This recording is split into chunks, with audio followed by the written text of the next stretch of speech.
আপনার ওই কর্মচারীকে 15,000 টাকা বা 14,000 টাকা বা 12,000 টাকা 8,000 টাকাও দেওয়া হয়।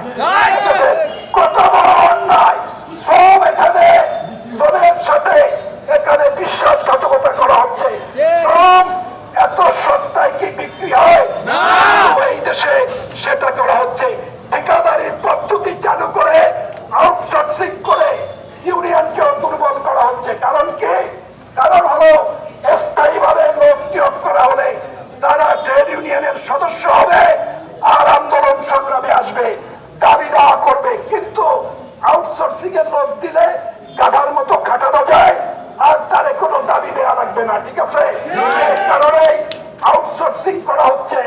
আমরা আন্তর্জাতিক ভাবে সারা বিশ্বে আউটসোর্সিং এর বিরুদ্ধে শ্রমিকরা আজকে সোচ্চার ঐক্যবদ্ধ ভাবে প্রতিরোধ করছে। আমি বলতে চাই, বিদ্যুৎ উন্নয়ন বোর্ডে আউটসোর্সিং আর নিয়োগ করেন না, স্থায়ীভাবে লোক নিয়োগ দেন এবং কেজরিওয়াল সহ সবাইকে চাকরিতে নিয়োগ দেওয়া হোক। সংগ্রামী বন্ধুরা, এই 5টি হলো আমাদের মূল দাবি। আরো অসংখ্য দাবি আছে। আমি আরেকটি কথা বলতে চাই। আমি সাধারণ সম্পাদক সহ আমাদের কেন্দ্রীয় নেতৃবৃন্দকে নিয়ে 2 দিন আগে আমরা সদস্য অর্থের সাথে কথা বলেছি, আমরা পরিচালক মহোদয় অর্থ মহোদয়ের সাথে কথা বলেছি। আমরা বলেছি খালি শ্রমিকদের টাকা দিতে গেলেই বলে বাজেট নাই, ওভার টাইমের কথা হলেই বলে বাজেট নাই। অন্য সব কাজে কিন্তু বাজেট আছে, তাই না? আমরা বলছি বাজেট নাই, এটা আমরা শুনতে চাই না।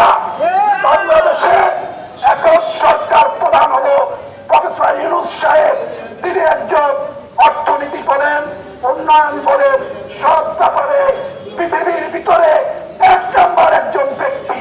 অতএব আমরা বলতে চাই, টাকা নাই এ কথা বলে শ্রমিকদেরকে আর ধোঁকা দেওয়া যাবে না। টাকার ব্যবস্থা করে প্রত্যেকে করবেন আপনাদের দায়িত্ব। আমরা বিদ্যুৎ উৎপাদন করি, বিদ্যুৎ সরবরাহ করি। সারাদিন ঝড় ঝঞ্ঝা, তারপরে টর্নেডো ঘূর্ণিঝড় হলে আপনারা বাসায় শান্তিতে থাকেন, এসির ভিতরে একজন বন্ধু। আমার এসি নাই, আমি বলতে পারি না, তাই না? এবং আপনারা আরামে আরামে গাড়িতে আসেন, বেরোয় এসি রুমে ঢুকে যান। আর আমার শ্রমিক ওই দুর্যোগপূর্ণ আবহাওয়ার ভিতরে মই ঘাড়ে নিয়ে ওই রাস্তায় থাকে আর বিদ্যুৎ কেন্দ্রে তারা কাজ করে। তার ওভারটাইম দিতে গেলে, তার ছুটি বিক্রির টাকা দিতে গেলে, তার পেনশন দিতে গেলেও আজকে অনেক ধরনের দাম বাহানা করা হচ্ছে। এটা কি মানা হবে? এটা আমরা মানতে পারি না।